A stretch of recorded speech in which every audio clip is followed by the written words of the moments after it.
Hello. Sorry, I got a little bit carried away with my mate Moby there, busting out some block rockin' beats. Boys, it's good to be back. Good to be Good back, morning. Des. How are we? Doing great. How about you? Oh, mate, I tell you, I am living the safety dream right now. I'm living the safety dream.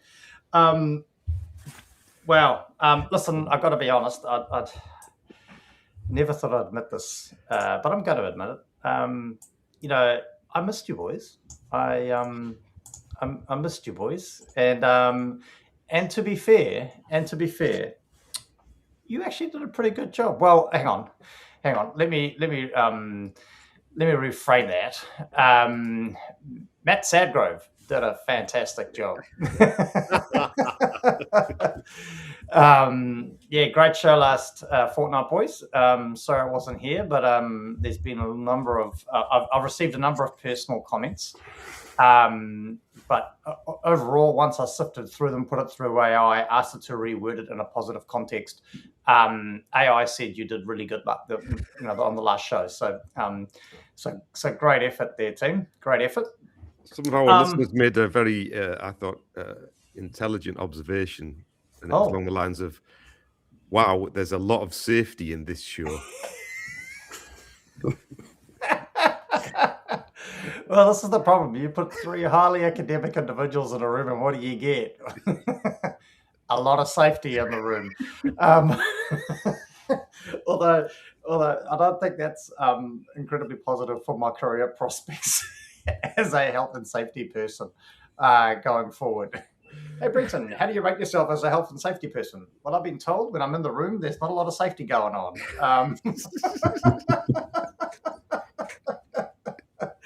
Oh, my giddy aunt. Hey, but listen, Des, mate, how are book sales going? Pretty steady.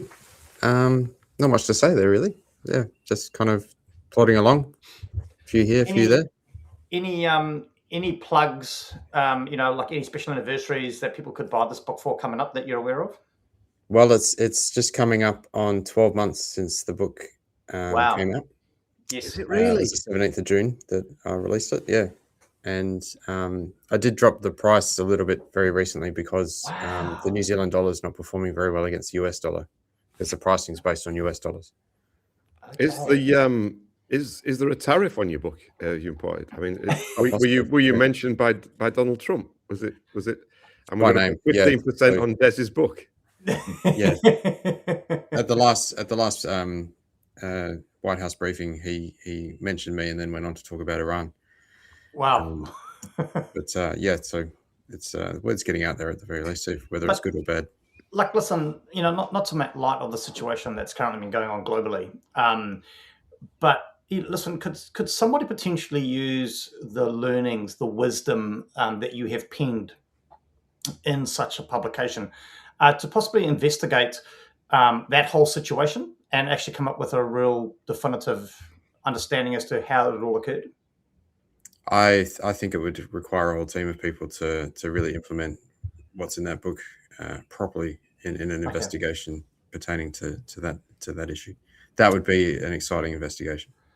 Yeah, it would be. And I'm just thinking business opportunities here, Des. I'd love to support you in implementing the book, and I'm sure Andy would too. So maybe we could call it Understanding the Circus That Is Safety. And we could be like a hit squad of safety investigators applying the knowledge that gleaned from Des's book. I mean, does that ring bells for you, Des? Like, does that really excite you? Sounds like the premise for a TV series. Well, there we go. A reality TV show. Yeah, nice. Well, hey, listen, we got to diversify because if people haven't worked it out, we don't make any money out of this. So diversifying income streams may be something we need to look at. And I think so. Yeah. And listen, how's the life of Des been over the last couple of weeks, mate? Business as usual. We've got some travel coming up in the next few weeks, but yeah, it's been an opportunity to sort of catch up with things. Nice. What about you? You've been absent for 4 weeks. What's been happening there? Yeah, mate, I've had a lot of travel on lately. There's a lot of change in my world. A lot of positive stuff, though. I can't complain. But yeah, a lot of travel. That's where I was. I was traveling back from a beautiful part of Aotearoa on the last show, out of New Plymouth is where I was traveling home from. I've been to Australia in the last fortnight as well. And I've got to be honest, mate, very lucky. People say safety won't take you places, but guess what? It's taken me to Copenhagen and Sweden over the next fortnight. So very nice. Can't complain too much about that, to be fair. But it obviously adds a whole bunch of other pressures. But it's all go. It's all go. Mr. Andy Evans, where the heck are you, mate? I'm at Mount Maunganui this morning.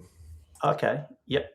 Yeah. And are you bringing yourself to the show by yourself? Because you don't seem to be merched out today. Yeah. Can okay. we move on? Oh, are you all right? Do you need to talk about it? Well, have EcoPortal finally come to their senses? I'm just asking. No, I mean, no. It like EcoPortal, health and safety engagement software par excellence. It is outstanding health and safety software. Not about just health and safety, but engagement software, which is really, really sensational. And you're right, I'm normally kitted out in their gear, but I was trolling through LinkedIn the other day, and somebody was wearing a pair of EcoPortal socks. Wow. Okay. Yep. I haven't got EcoPortal socks. Well, I think we've got a bigger issue here, mate. Listen, if LinkedIn's become the place where you take photos of your feet, I think they've missed an opportunity. Maybe they should be on OnlyFans as opposed to LinkedIn. I don't know. I'm just putting that out there. So I'm just making a bit of a point to EcoPortal that, I am their go-to merch man. And until I get some socks, I will not be plugging EcoPortal amazing safety engagement software at all. Even though it is the most amazing safety software that you can get, I will not be plugging them at all until I get my socks. Listen, I'm just going to say, if you start showing us anymore. If you start showing us your feet on the show, you're off, mate. We will fire you. Hey, on that note, though, mate, how is young Oliver? He's good. Yep, he's real good, real good. Quite excited about an opportunity coming up. Nice. I don't know if we're allowed to talk about yet, are we? Or sure. His presence at the New Zealand Safety Show. Yes. Oh, that's. No, you weren't supposed to talk about that. Oh, okay. Yep, that's awkward. Moving on. But there we go. I guess the cat's out of the bag. The three of us, alongside our young apprentice Oliver, will be at the National Safety Show at the Auckland Showgrounds coming up in July. So watch the space for some more info there. So, hey, listen, Andy, one other question, mate. Hey, I've been meaning to ask you for a while. How is merch sales going for us? Are we doing all right? Yeah. Can we spin the wheel now? No, I just wanted to know, are we doing okay? Because I happened to notice on our website. You're prick. You're absolute prick. I happen to notice we seem to have a critical error going on, mate. Aren't you the man in charge of web development? We've got a contractor that does that. That's the problem. I think it would be fair to say, Brent, that merch sales have remained consistent despite that. Consistent. Yeah, consistently zero. Fantastic. Okay, well that's all right. I have got an XXXL T-shirt. If somebody wants it, put it in the messages. It could be a great nightie as well. Could be, yeah, could be. Yep, could be a great nightie. Hey, when's Valentine's Day? Could somebody buy it for their? I think it's July, isn't it? Isn't Valentine's Day July sometime? Must be sometime there. Talking about significant days. Buying a book for Valentine's Day. Hey, you could buy the combo. Maybe we could do a combo deal. Combo, Des's book and the T-shirt. And a pair of socks, maybe. A pair of socks. Hey, listen, on a more serious note, can we just, I just want to do my feature part of the show. This day in safety, 19th of June, I'm going to take you all the way back to 1914, to be exact. All the way back to 1914, and Alberta, Canada where unfortunately the Hillcrest mine disaster took place, killing 189 miners. So on this day in 1914, tragedy struck Alberta, Canada. And again, just a poignant reminder, I guess. I've seen a lot of stuff popping up on LinkedIn, those of us in New Zealand, trying to never forget the 29. I guess that recently, well, when I say recently, the most recent mine disaster here. Just thought I'd share that with you. But to Andy's point, are we? Des, actually, see, I've been away for 4 weeks and I've forgotten. Mr. Link, can you please take it away? Well, I have to say, I had some really disappointing news this week. Wow. My submission to the government seeking the inclusion of a new schedule in the Health and Safety at Work Act has been declined. Oh, no. Yeah. So the proposed schedule was intended to provide much needed clarity for safety podcasting and contained a number of what I think are quite sensible reforms. So among them was a provision stating that no safety podcast host may exceed 750 words on any single point without first obtaining a permit to continue talking issued by a competent person. There was also a proposed cap on disparaging comments directed at people who are not yet admitted as lawyers in New Zealand, a group which remains regrettably vulnerable.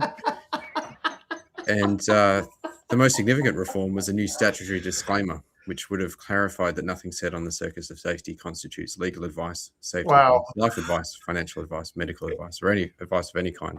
But unfortunately, officials considered the proposal unnecessary on the basis that most listeners had already worked this out for themselves. Wow. Well, not only are we getting, we're famous, mate. Des has been spoken to by Donald Trump and his book personally mentioned, and now we're making our way through Parliament. Not very successfully, nonetheless, but we're making our way through nonetheless. Okay, boys. Well, listen. What was that again? Critical error on the website. Awkward. But what a spinning wheel we've got today. Are we ready to spin the wheel, boys? Spin the wheel. Let's go.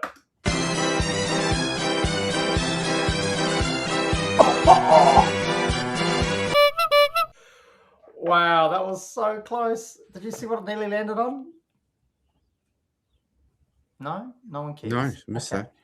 It nearly landed on permits to work. We were just talking about that before the show. Wow, it's like our computers are listening to us. But nonetheless, do culture surveys reveal truth or just tell leaders what they already wanted to hear? That's going to be a short show. Who came up with this nonsense? Oh, God, I've just gone to the chat. Steve, get off your computer. Okay, so firstly, big hello to Jane. Morning back at you, mate. Steve's asking to bring the feet pics. That's awkward. Here we go. Back to Jane. It's okay, Brenton. I was rocking my circus merch this week. Thank you, Jane. Probably not great for your career prospects by the sounds of it. So if you're wearing circus merch, we take no responsibility for the lack of work you may or may not receive. Okay. Let's just start super simple. Andy, culture surveys. Go. Culture of what? Oh, here we go. What do you mean culture? Health and safety, of course. Health and safety culture? Hey, listen, I just want you to realize you're on this. I know you pawn yourself out to a number of different other kind of, shows like the EMA podcast series and the like. But right now you're on the Circus of Safety. So let's just focus on safety. So do safety culture surveys. Go. I don't know. Safety culture surveys. Go. Well, as a survey tool, as a form of research and gathering data is advantages and disadvantages. And I think you probably need to speak to an academic to fully understand the limitations of it. But it's not a be all and end all. I don't think you can take from that, absolute answers about your safety culture or climate or anything about your workforce. It's just a tool in your toolkit to help understand things. Okay. Oh, well, listen, I don't think that was a half bad start. That was great. Andy, any further words at this point? I guess what it goes back to what's the purpose? What are you trying to achieve by doing this? Understand your safety culture. I thought it was obvious in the title. So, yeah, but to what end? What do you mean to what end? You're trying to understand your safety culture in your organization. Why do you need to understand the safety culture of your organization? To know whether it's good or bad. I mean, why are you overcomplicating this? I'm not. I think the use of the word safety culture is overcomplicating things. I think you need to take it back a step and say, well, actually, what matters? So is safety culture really just a blanket term that captures a whole heap of other stuff that we've talked about on previous shows? So is safety culture really an indication that the safety management system's working? Is that what you're talking about? Is it a discussion about whether whether your people behave safely? Is it a discussion about whether people are engaged in using controls, safety meetings, etc.? I think using the blanket term like safety culture is not very helpful. It's much better if you can dig deeper and be much more sharper in your view and say, what actually are we looking for here?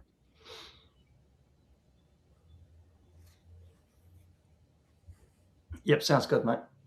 Because all those bits that I've just discussed make up culture, right? Yeah, good work, Andy. I like what you got to say there, mate. Yep.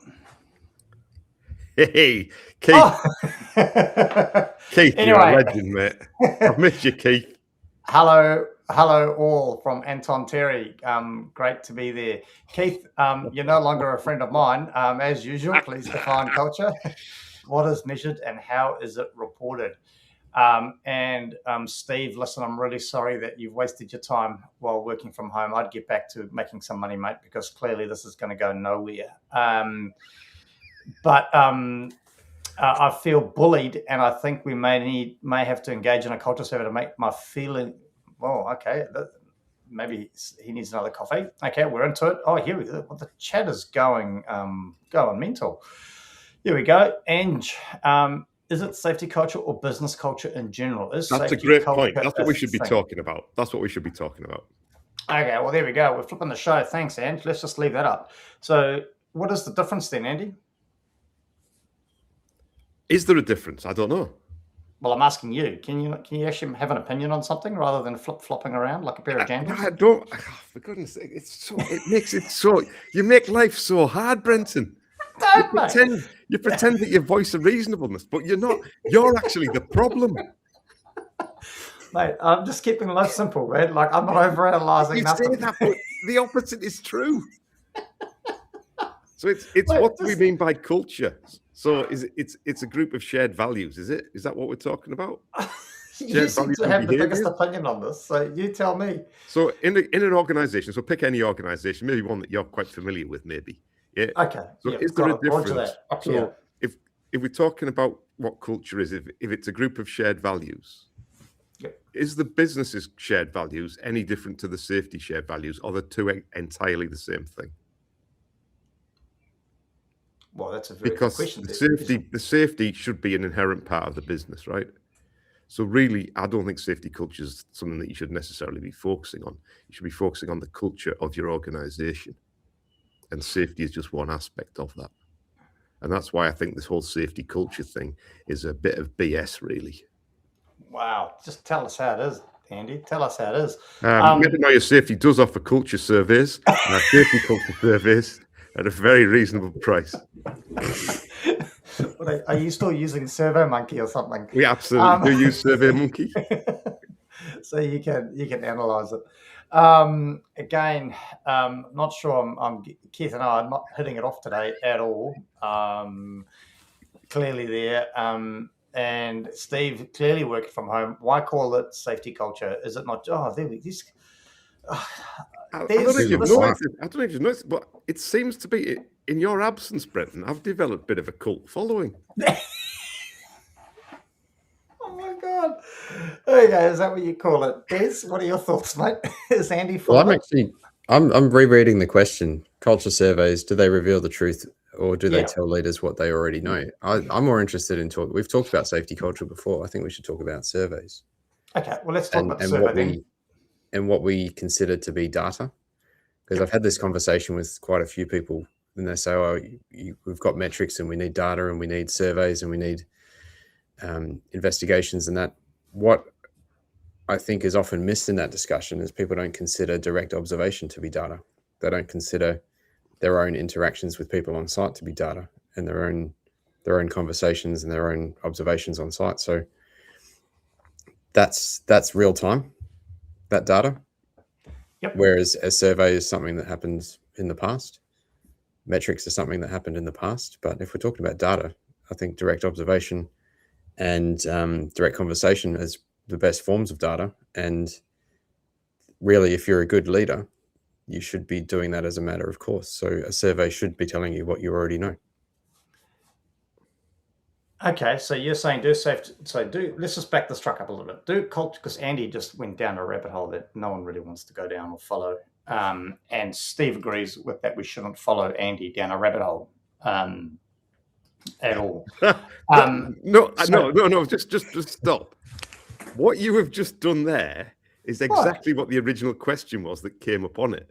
What? Is that you've manipulated the data there and grossly misrepresented it. I've just pulled up a comment that's in the chat, mate. That is not what Steve agrees with. Well, Steve, why don't we let Steve decide what Steve agrees with? He put it in the chat. Send an email directly to our lawyer. Oh, well, not Des, obviously, because he's not a proper one. But get your lawyer involved in this.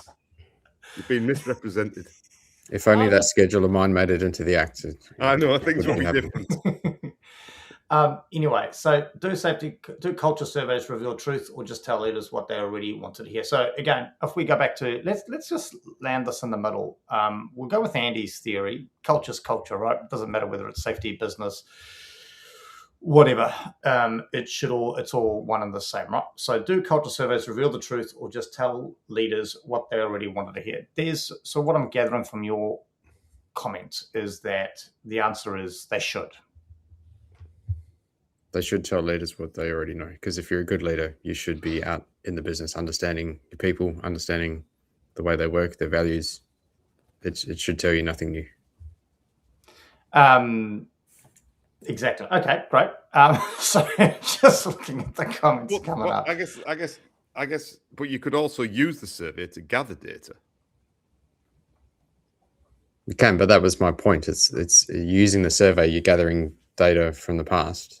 Because by the time you get it, it's all in the past. Whereas it is a form of data and it's legitimate and all of that. But often surveys are used in preference of actually just going and verifying things by observation and conversation, which is current and direct. Well, I mean, isn't all data fundamentally in the past? Not unless you're directly observing it. But even then, I mean, it's happened. You can only see stuff that's happened. Oh, fuck. Here we go. You can only see stuff that's happened. Well, I'm seeing stuff now and it's happening. Well, it's happened. Yeah, but as soon as you can make any sense of it, it's happened. I mean, it's quick. I get you that. The speed of light's quick, but fundamentally, you only see stuff after it's happened. Because there's a time lapse between it happening and you seeing it. So we're going to bring in Plato's allegory of the cave or something at this point. If you want to. I think Brenton likes a story. I don't know if you could call that a story. I think we need to move on. We're way off topic here. Yeah. Okay, Andy, here's a question. Mate, do you think culture surveys reveal truth or just tell leaders what they already wanted to hear? I think they reveal information. It's the interpretation of that information, which is that example that you just give with Steve. And I know it was actually quite cool what you did, is that a piece of information came through and you put your own spin on it to make a point. And it's the interpretation and the application of the data where it starts to become problematic. I mean, there's a whole heap of problems about collecting data in the first place, but if you put all that to one side, once you've been presented with something, there is a number of ways in which you can interpret that. And it's all biases and heuristics, right? So you tend to want to listen to people that support your view. So in the report, you tend to question the things you disagree with and push back on them, and tend to focus on the things that you agree with. So a good report. Well, finally, I can agree with Steve. This is also making my head hurt. 100% it is, Steve. Totally agree. Now, hopefully I haven't taken Steve out of context on this occasion, according to Andy. Are you Whether you take that out context or not, up to you. I just think it's a grossly unprofessional thing to do. Can we bring up Andrew's comment there? Oftentimes the questions are horrendous, like, do you have a best friend at work? Yeah. Well, what on clearly. earth? That's question 39, I think. So was it KPMG? Question 39. Yeah. So one of the, I can't remember one of the, someone maybe in the things can help me here, is that one of the big four auditing companies. Well, maybe how about we go like this, Ange? Can you just clarify where that question came from? But it's quite well known, and there's people have written articles about this. Is that people engage KPMG and the other big players to do these culture surveys, and one of the questions, I think it's 39, is do you have a best friend at work? And there's been massive debate around how that is used, and whether that question should actually be in there. But it's been in there for a long time. And so what could anyone hope to glean from that question? That's what this whole debate's about. I can send you the paper on it. I read it probably last year, I think. And it throws up all sorts of interesting questions about, is it a desirable thing to have a best friend at work? Or is it not? And what does it mean by best friend? I've been reading stuff about the different generations, so I've got a bit obsessed. Apparently I'm Gen X, and there's quite a lot of good stuff about Gen X. And one of the things about Gen X is we tend not to have friends at work. We go to work and then go home again. As you move later than that, it becomes quite different. So that's why that question becomes quite interesting, because it seems to be a generational thing. I think it'd be interesting to ask people what the worst question they've ever had in a survey is. To share it with us. Could be a bit of a laugh there. God. Okay. Could you put that in a survey? Is this the worst question you've ever had in a survey? Oh. I feel like playing the intro again and starting this whole show over, because I'm telling you, this is diabolical. I don't know what the hell Matt Sadgrove did to you guys last fortnight, but okay. So question 10 in Gallup. It's question 10 in Gallup. Thanks, Jim. There we go. So Jane's on fire this morning, and it's the way you ask the questions. Helen completely agrees with it. I'm too scared to bring up this comment here because I don't want a defamation case. Des, am I exposing us legally here by any chance by showing the link to the survey? I think you're exposed. Yeah. Do it, mate. Do it. Awkward. God. Put some socks on. Okay, but listen, our mate Keith raised a good point. So maybe we need to stop harping on about culture and drop the word culture and go, do surveys reveal truth or just tell leaders what they already wanted to hear? And I guess I just want to ask a different thing, then I'll stick with Andy, because I think I know what Des is going to say here. So Andy, in terms of surveys, is that not the intent of the survey, to tell us what we want to hear, really? Whether it's good or bad or otherwise, right? It could be. It could be like to verify stuff. Yep. And but it could also be used to gather information. I mean, to talk about survey, what you're really doing is just asking people questions. Yes. Or getting them to agree with statements. So the purpose of it should be thought out quite clearly up front. Like, again, you go back to, what are we trying to achieve in this survey or these questions? If we're trying to understand whether people are conforming to a certain set of criteria, then it becomes really a monitoring tool or a review tool or a verification tool. But you can also use surveys to gather information in the first place. But it's having a clear understanding. I mean, I've done a bit of research, and setting up surveys to be valuable and get the information that you require is quite challenging. Asking the right question is quite challenging. Yeah. Okay, fair enough. I mean, Des, your thoughts? I mean, I guess I'm going to spin the question slightly differently then, and I think if we go down the road of where I thought you were going earlier, right, in terms of determining culture, say, in the organisation, from what I picked up, your suggestion would be, and you'd be advising leaders to get out on the shop floor, walk the walk, talk the talk, get engaged with the people, understand data in real time. And should then people go, should a director or whatever come back and go, hey, I think we've got a pretty good safety culture? Is a survey a good tool then to potentially validate that thinking? It's a good tool to follow up with, but would it validate your thinking? Maybe it's a be a low level of validation, I would say. What's I've found interesting in the past when I've used surveys is I did one to measure or ask people how long they thought it took them to do things, and then after the survey went out and observed them doing it, and there were two totally different figures. And it was fascinating. And so the question was then, why do people think it takes, they're quicker at things than they actually are? Or why do they think it takes longer than it actually does? That was interesting. So there is definitely value in it. Is it going to validate better evidence?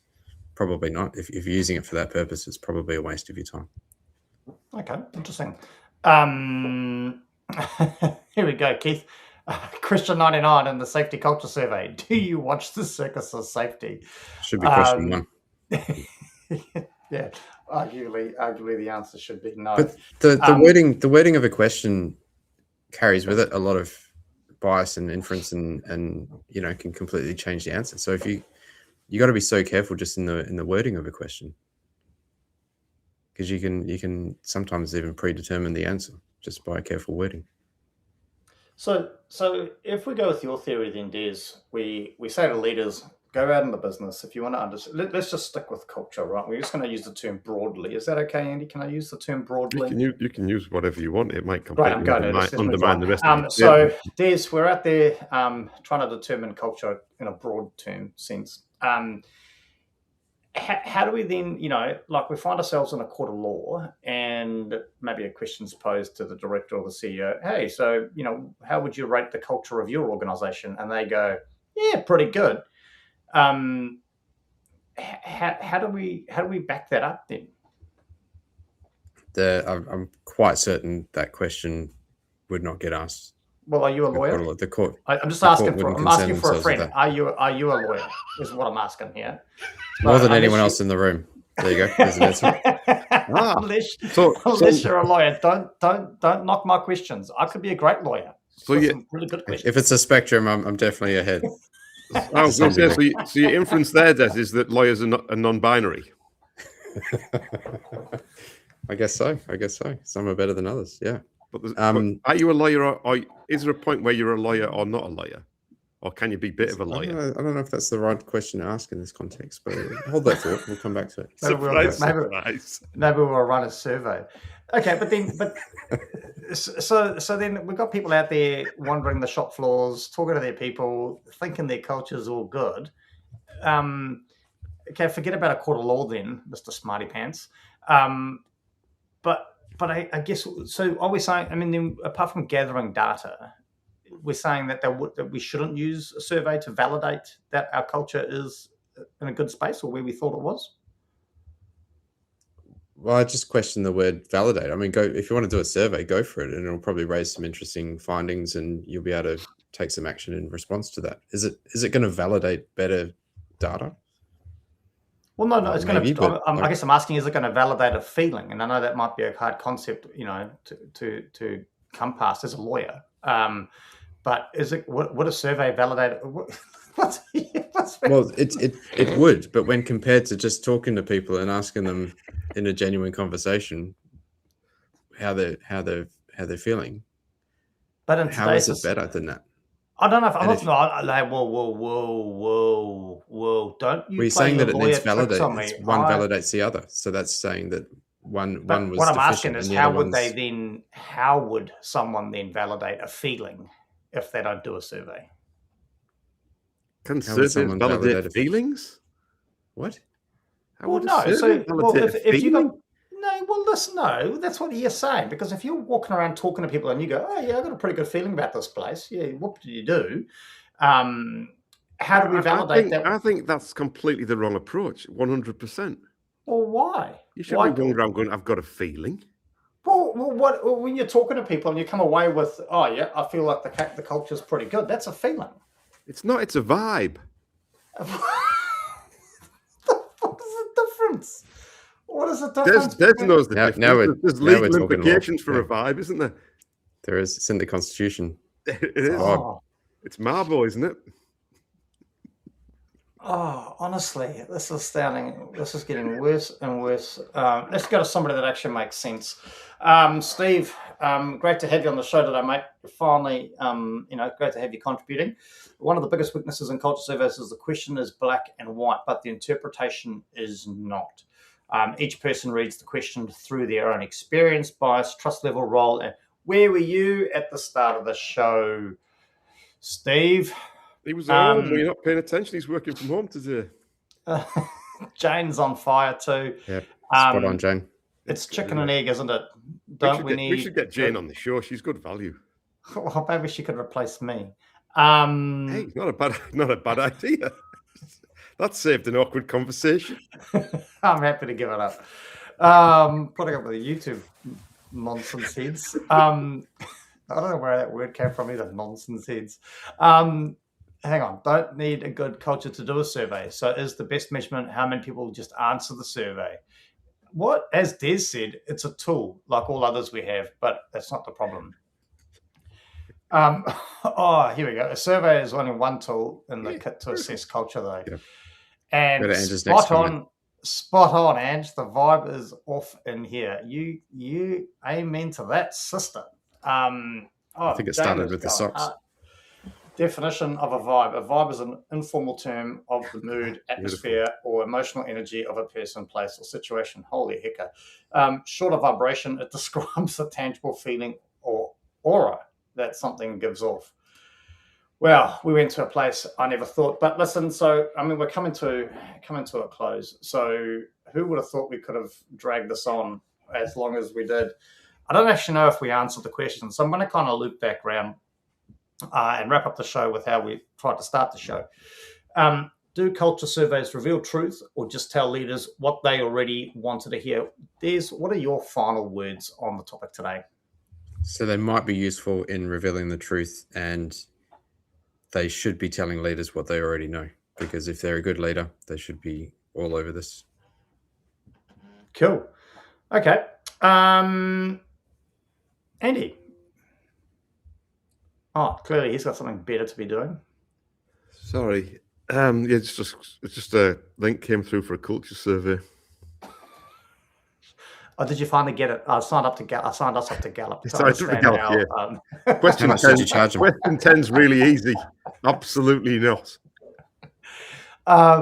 Andy, your final thoughts. Do culture surveys reveal truth or just tell leaders what they already wanted to hear? Potentially both. I think my advice would be not to look at culture, but look at what contributes to the culture and focus on those things. I think they're much more tangible. The culture is sort of this abstract concept that is a result of more tangible things. So focus on the tangible things rather than the culture. Nice.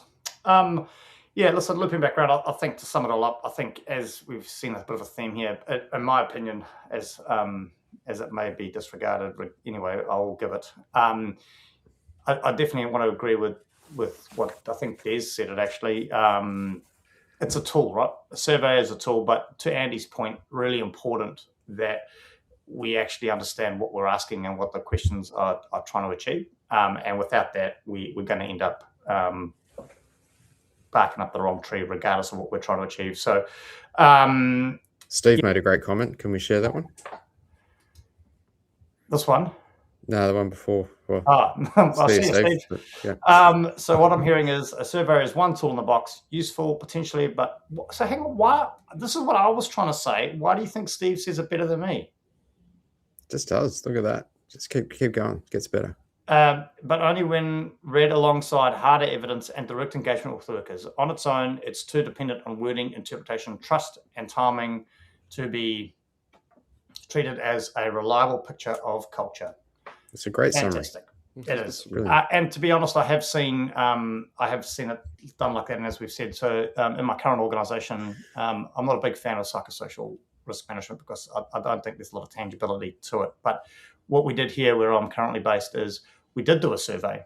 Yeah, we got a survey to gather data points and get people's thoughts, feelings, but that survey was backed up with some incredibly powerful focus groups where we went out and actually spoke to the people to get context behind the answers to those questions. And from those focus groups came some really tangible outcomes, some of which are still in play and being worked through, and others which we managed to address equally. So again, my thoughts are, definitely it's a tool to be used, but make sure it's not used in isolation would probably be the way I would kind of wrap that up. Nonetheless, that's a wrap, boys. Des, out of 10, how would you rate today's show?